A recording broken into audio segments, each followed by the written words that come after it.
Hello student, polity की revision श्रृंखला में आपका स्वागत है, जिसमें हम पढ़ रहे हैं भारतीय संविधान एवं राज्य व्यवस्था, जिसके अंतर्गत ही हमारा टॉपिक है राज्य की कार्यपालिका को पढ़ते हैं। राज्य की कार्यपालिका के अंतर्गत हम पढ़ेंगे राज्यपाल के बारे में, मुख्यमंत्री के बारे में, राज्य की मंत्रिपरिषद के बारे में और राज्य की व्यवस्था के बारे में। इन सभी टॉपिक को एक एक करके पढ़ेंगे।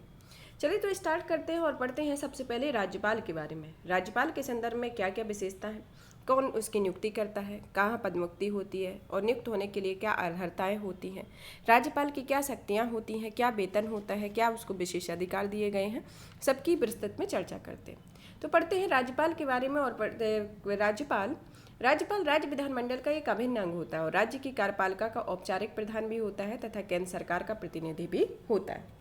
तो राज्यपाल के बारे में क्या है कि यह राज्य विधानमंडल का अभिन्न अंग है। अभिन्न अंग होने के साथ यह राज्य की कार्यपालिका का एक औपचारिक प्रधान होता है, जिसमें केंद्र सरकार का प्रतिनिधि भी कहा जाता है।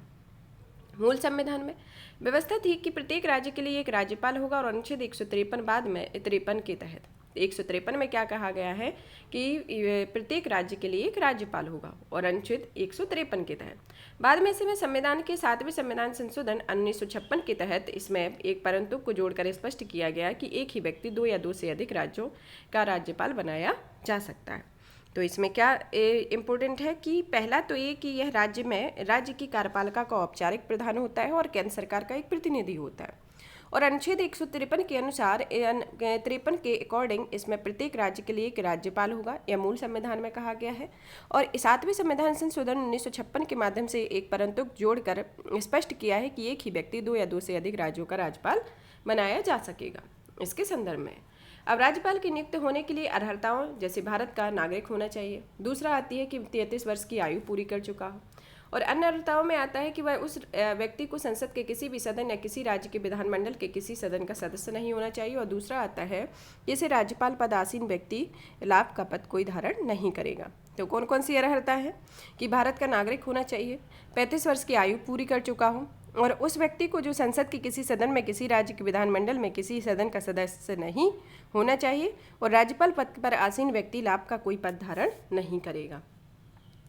अब पदावधि के संदर्भ में पदावधि में अनुच्छेद 156 में कहा गया है कि राज्यपाल की पदावधि से संबंधित उपबंध दिए गए हैं, जिनके अंतर्गत 3 बातें हैं।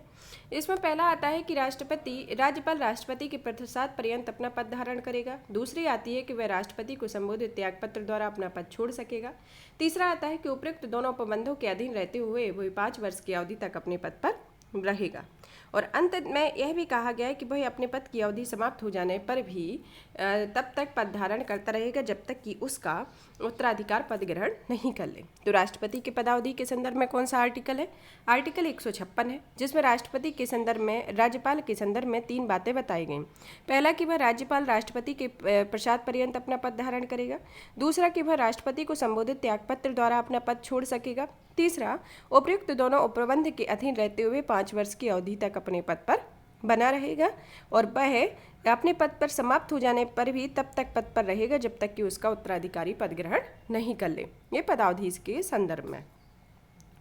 अब आर्टिकल 158 के अनुसार वेतन सुविधाओं विशेषाधिकार को दिया गया है, जिसके अंतर्गत देखते हैं वेतन सुविधाओं विशेषाधिकार क्या क्या है राज्यपाल के कि राज्यपाल को वह वेतन भत्ते और विशेषाधिकार प्राप्त होंगे जो संसद विधि द्वारा निर्धारित होते हैं।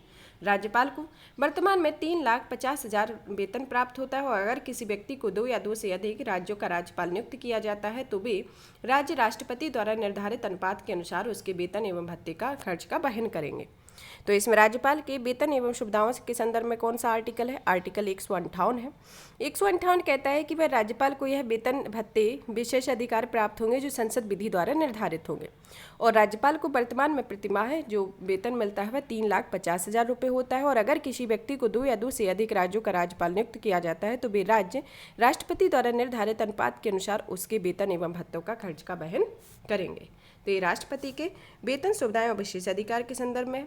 अब इसका नेक्स्ट आर्टिकल आता है आर्टिकल 361 के तहत 361 में कहा गया है कि राज्यपाल अपने पद की शक्तियों के प्रयोग अपने कर्तव्यों के पालन के लिए किए गए किसी कार्य के लिए किसी भी न्यायालय के प्रति उत्तरदायी नहीं होगा। दूसरा आता है अपने पदावधि के दौरान राज्यपाल को किसी भी आपराधिक मामले की सुनवाई से छूट प्राप्त होगी और इस दौरान ना तो ऐसी कार्यवाही शुरू की जा सकेगी और ना ही चालू रखी जा सकेगी। नेक्स्ट पॉइंट आता है कि कार्यकाल के दौरान राज्यपाल की गिरफ्तारी या कारावास के लिए आदेश देने की अधिकारता किसी भी न्यायालय में नहीं होगी। और अनुच्छेद 361 का क्लॉज 4 में स्पष्ट किया गया है कि राज्यपाल के व्यक्तिगत कार्यों के संबंध में यह अनुमति सीमित है, और यदि कोई व्यक्ति राज्यपाल द्वारा किए गए किसी कार्य को व्यक्तिगत कार्य के संबंध में अनुतोष का दावा करने वाली सिविल कार्यवाही शुरू करना चाहता है तो वह ऐसा कर सकता है, किंतु इसके लिए उसे निम्नलिखित 3 शर्तों को पूरा करना होगा। उसके अंतर्गत पहली शर्त आती है कि उसे लिखित सूचना राज्यपाल को देनी होगी। दूसरा आता है कि ऐसी सूचना के बाद कम से कम 2 महीने का समय देना होगा। तीसरा आता है कि सूचना में पक्षकार को अपना नाम, पता, कार्यवाही की प्रकृति तथा मांगे गए अनुतोष का विवरण देना होगा। तो यह राज्यपाल की शक्तियों के संदर्भ में है जो अनुच्छेद 361 के अंतर्गत दिया गया है। अब आता है राज्यपाल की शक्तियां एवं कार्य के बारे में। राज्य के स्तर की राज्यपाल की शक्तियां और कार्य प्रायः वही होते हैं जो केंद्र के स्तर पर राष्ट्रपति के होते हैं।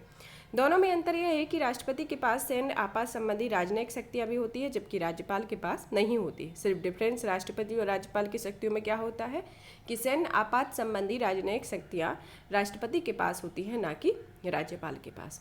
अब आती है राज्यपाल संबंधित पहली शक्ति आती है कार्यकारी शक्तियों में। कार्यकारी शक्ति आती है। कार्यकारी शक्ति में राज्यपाल में सभी कार्य राज्यपाल के नाम पर ही किए जाते हैं। राज्यपाल राज्य के मुख्यमंत्री और अन्य मंत्रियों की नियुक्ति करता है तथा सभी मंत्री उसके प्रसाद पर्यंत पद धारण करते हैं। 4 राज्यों छत्तीसगढ़, झारखंड, मध्य प्रदेश और उड़ीसा के राज्यपालों को विशेष दायित्व दिया गया है कि वे अपने राज्य में जनजातियों के कल्याण हेतु एक मंत्री की नियुक्ति करेंगे, और जो जनजातियों के कल्याण के साथ साथ अनुसूचित जातियों तथा पिछड़े वर्गों के कल्याण या किसी अन्य वर्गों कार्य को भी संभाल सकेगा। इसके अंतर्गत आता है कि राज्यपाल राज्य के महाधिवक्ता की नियुक्ति करता है और उसका वेतन भी निर्धारित करता है, और राज्यपाल के प्रसाद पर्यंत ही राज्य का महाधिवक्ता अपना पद धारण करता है। यह महाधिवक्ता के संदर्भ में है।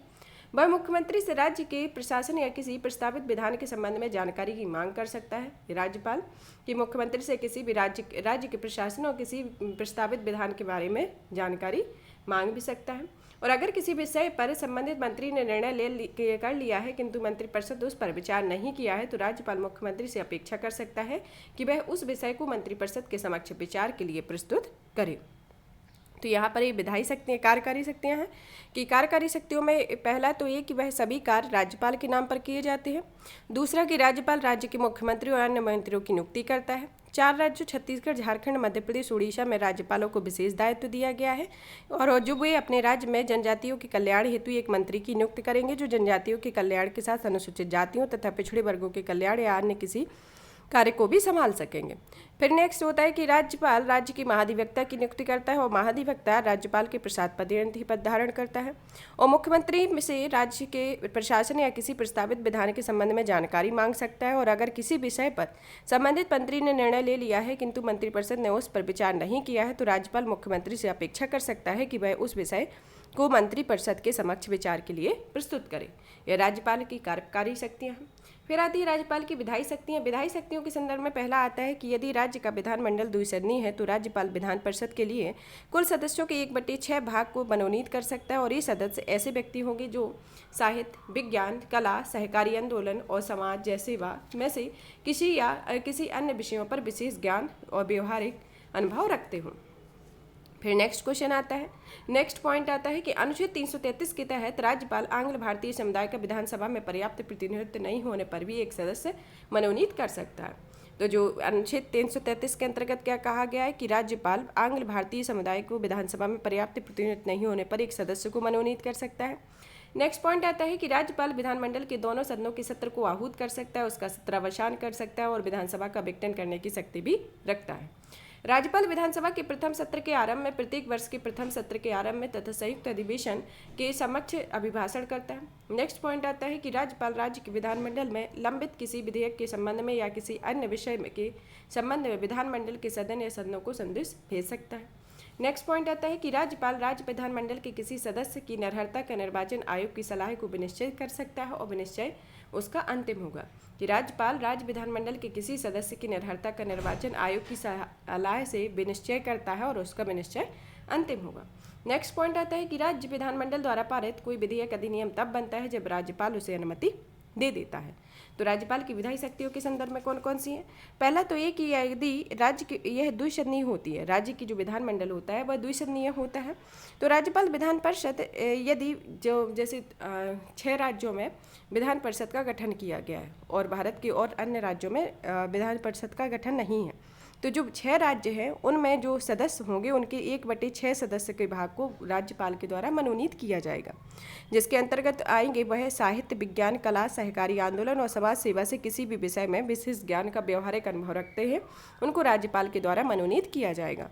और इसमें अनुच्छेद 333 के तहत राज्यपाल आंग्ल भारतीय समुदाय को विधानसभा में पर्याप्त प्रतिनिधित्व नहीं होने पर एक सदस्य को मनोनीत कर सकता है। राज्यपाल विधानमंडल के दोनों सदनों के सत्र को आहूत कर सकता है, सत्रावसान कर सकता है और विधानसभा को विघटन करने की भी शक्ति होती है। राज्यपाल विधानसभा के प्रथम सत्र के आरंभ में प्रत्येक वर्ष के प्रथम सत्र के आरंभ में संयुक्त अधिवेशन पर समक्ष भाषण देता है। राज्यपाल राज्य के विधानमंडल में लंबित किसी विधेयक के संबंध में या किसी अन्य विषय के संबंध में विधानमंडल के सदन या सदनों को संदेश भेज सकता है। राज्यपाल राज्य विधानमंडल में किसी सदस्य की निर्भरता का निर्वाचन आयोग की सलाह पर विनिश्चय करता है और उसका विनिश्चय अंतिम होगा।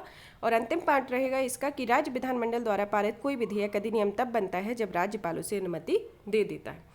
तो यह राज्यपाल की विधायी शक्ति है। राज्यपाल की वीटो शक्ति के संदर्भ में आता है कि साधारण विधेयकों के संदर्भ में अनुच्छेद 200 के तहत राज्यपाल के साथ निम्नलिखित विकल्प होते हैं।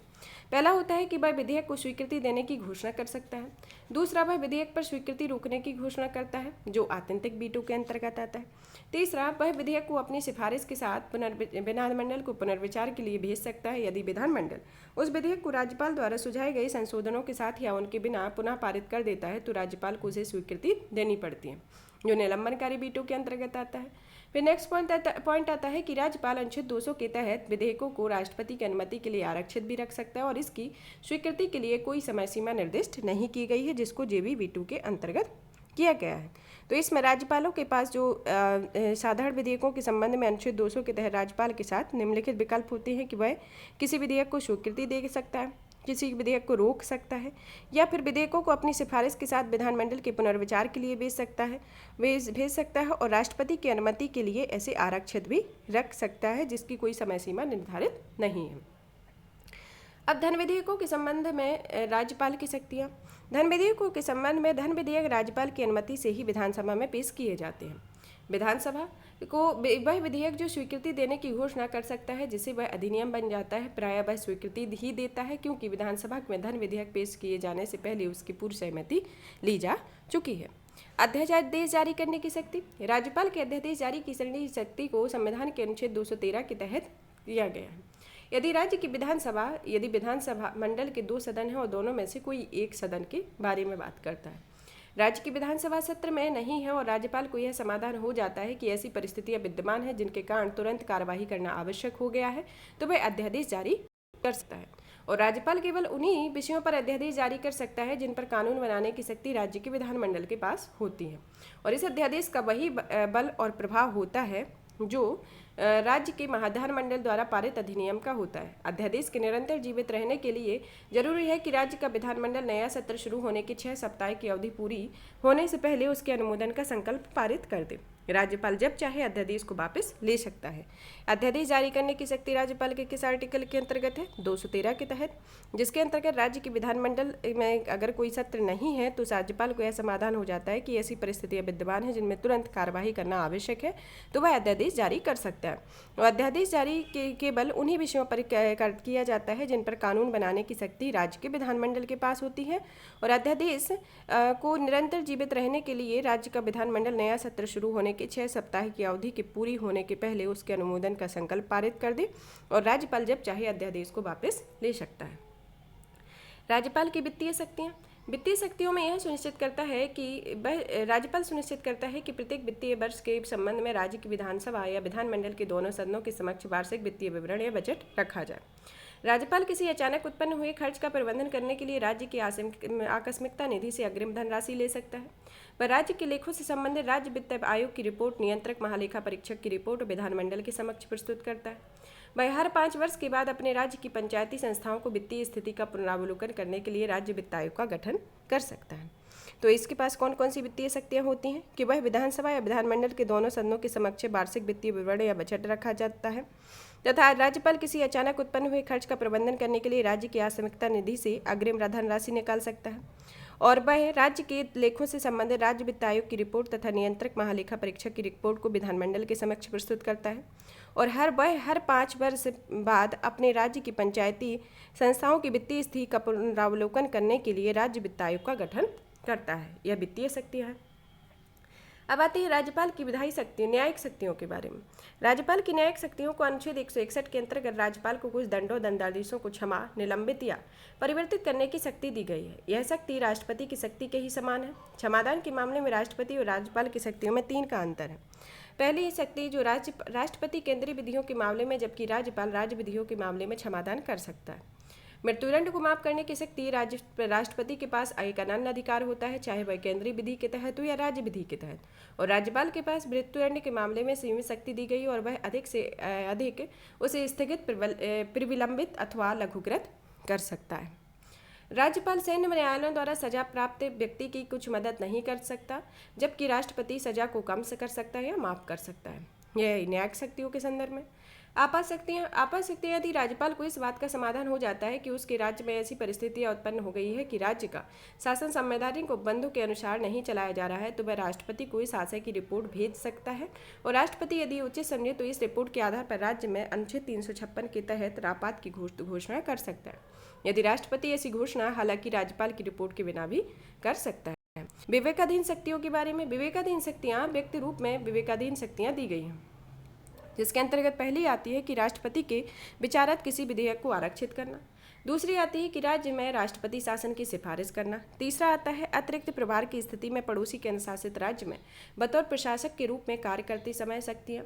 फिर आता है असम, मेघालय, त्रिपुरा और मिजोरम के राज्यपाल द्वारा खनिज उत्पादन की रॉयल्टी के रूप में जनजातीय जिला परिषद को देय राशि का निर्धारण आदि।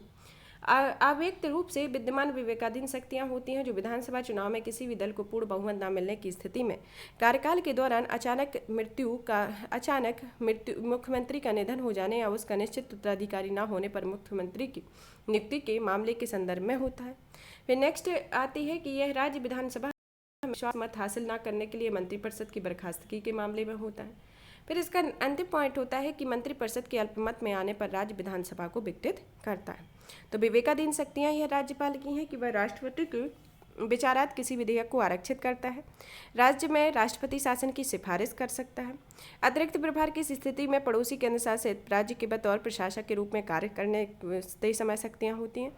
और असम, मेघालय, त्रिपुरा, मिजोरम के राज्यपाल द्वारा खनिज उत्पादन की रॉयल्टी के रूप में जनजातीय जिला परिषद को देय राशि का निर्धारण आदि करता है। तथा अव्यक्त रूप में विवेकाधीन शक्तियाँ हैं कि विधानसभा चुनाव में किसी दल को पूर्ण बहुमत न मिलने की स्थिति में कार्यकाल के दौरान अचानक मुख्यमंत्री का निधन हो जाने तथा उसकी निश्चित उत्तराधिकारी न होने की स्थिति में मुख्यमंत्री की नियुक्ति के मामले में ये शक्तियाँ प्राप्त हैं। और राज्य विधानसभा में विश्वास मत हासिल न करने पर मंत्रिपरिषद की बर्खास्तगी के मामले में इसको विवेकाधीन शक्तियाँ प्राप्त हैं। और मंत्रिपरिषद में अल्पमत में आने पर भी राज्य विधानसभा को विघटित करना यह उसके राज्यपाल की विवेकाधीन शक्तियों के अंतर्गत आता है। यहाँ पर राज्यपाल से संबंधित टॉपिक फिनिश होता है। अब हम पढ़ते हैं मुख्यमंत्री के बारे में।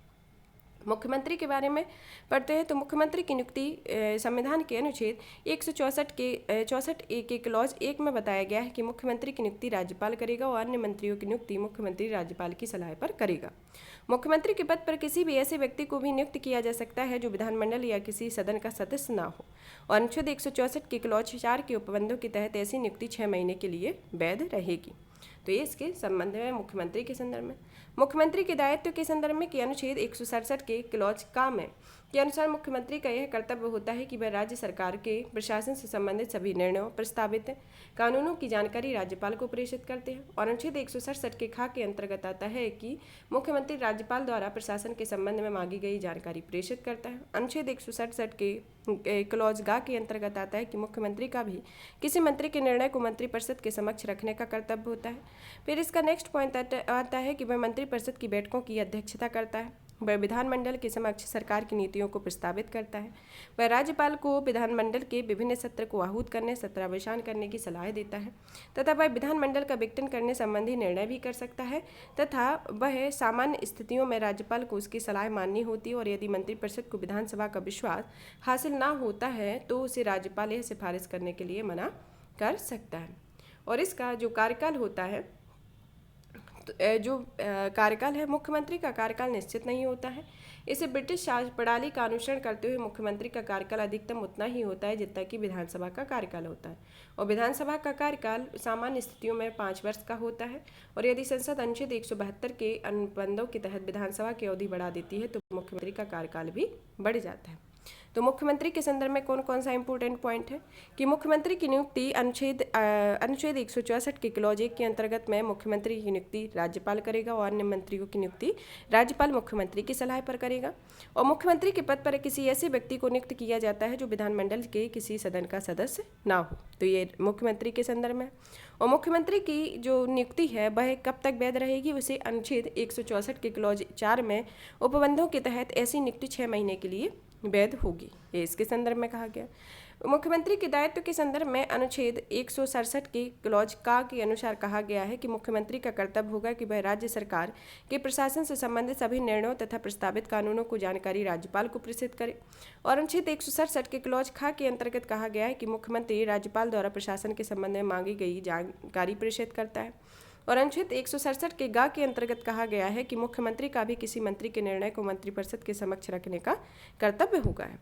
और वह जो मुख्यमंत्री होता है वह मंत्रिपरिषद की बैठकों की अध्यक्षता करता है। वह विधानमंडल में इसके समक्ष सरकार की नीतियों को प्रस्तावित करता है। और मुख्यमंत्री राज्यपाल को विधानमंडल के विभिन्न सत्र आहूत करने और सत्रावसान करने की भी सलाह देता है। और मुख्यमंत्री विधानसभा को विघटन करने से संबंधित निर्णय कर सकता है। और सामान्य स्थिति में राज्यपाल को उसकी यह सलाह माननी होती है। और यदि मंत्रिपरिषद को विधानसभा का विश्वास हासिल ना होता है तो वह राज्यपाल यह सिफारिश मानने से मना कर सकता है। और इसके कार्यकाल के संदर्भ में कि इसका कोई कार्यकाल, मुख्यमंत्री का कोई कार्यकाल निश्चित नहीं होता है, लेकिन ब्रिटिश प्रणाली का अनुसरण करते हुए मुख्यमंत्री का कार्यकाल उतना ही हो सकता है जितना कि विधानसभा का कार्यकाल होता है।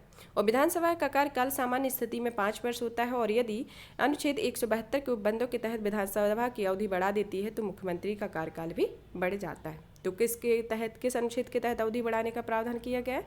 अनुच्छेद 172 के तहत। अब पढ़ते हैं राज्य की मंत्रिपरिषद के बारे में। राज्य की मंत्रिपरिषद के बारे में संविधान के अनुच्छेद 163 के क्लॉज 1 में राज्यपाल की सहायता एवं सलाह देने के लिए मंत्रिपरिषद का उपबंध किया गया।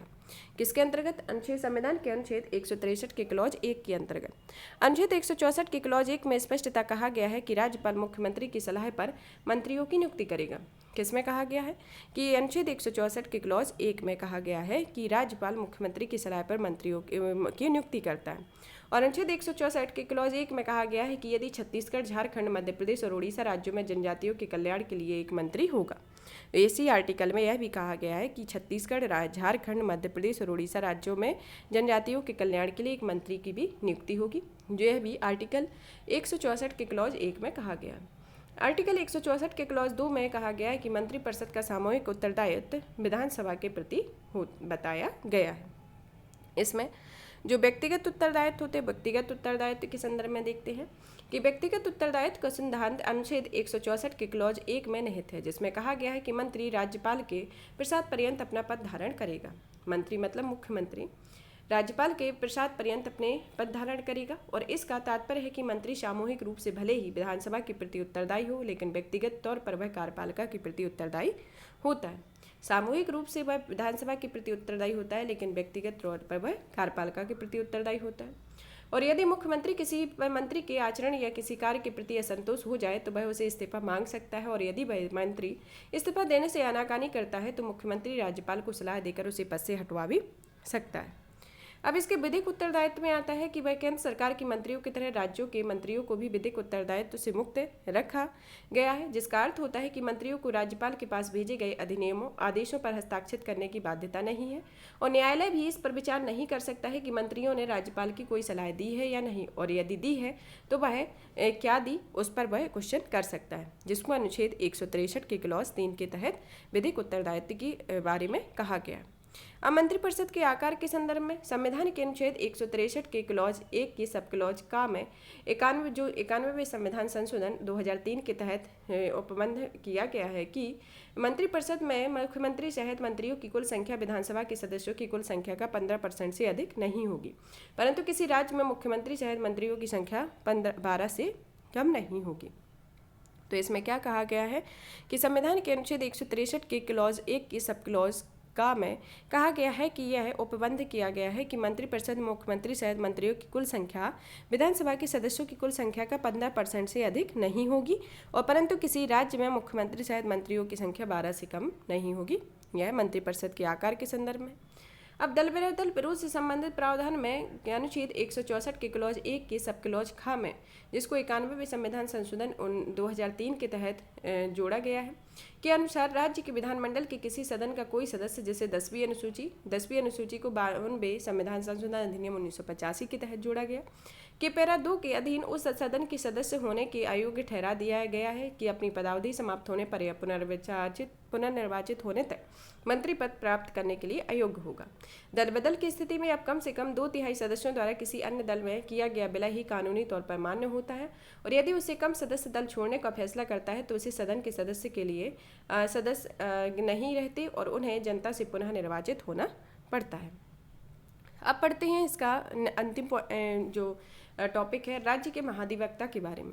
राज्य के महाधिवक्ता के संदर्भ में अनुच्छेद 165 के क्लॉज 1 के अनुसार प्रत्येक राज्य के राज्यपाल होगा। उच्च न्यायालय का न्यायाधीश नियुक्त होने के लिए अर्हित किसी व्यक्ति को राज्य का महाधिवक्ता नियुक्त किया जाएगा।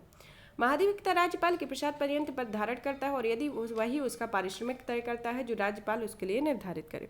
संविधान के अनुच्छेद 165 के क्लॉज 2 के अंतर्गत कहा गया है कि महाधिवक्ता राज्य सरकार की विधि से संबंधित विषयों पर सलाह देगा, सौंपे गए विधिक प्रगति के अन्य कार्य करेगा।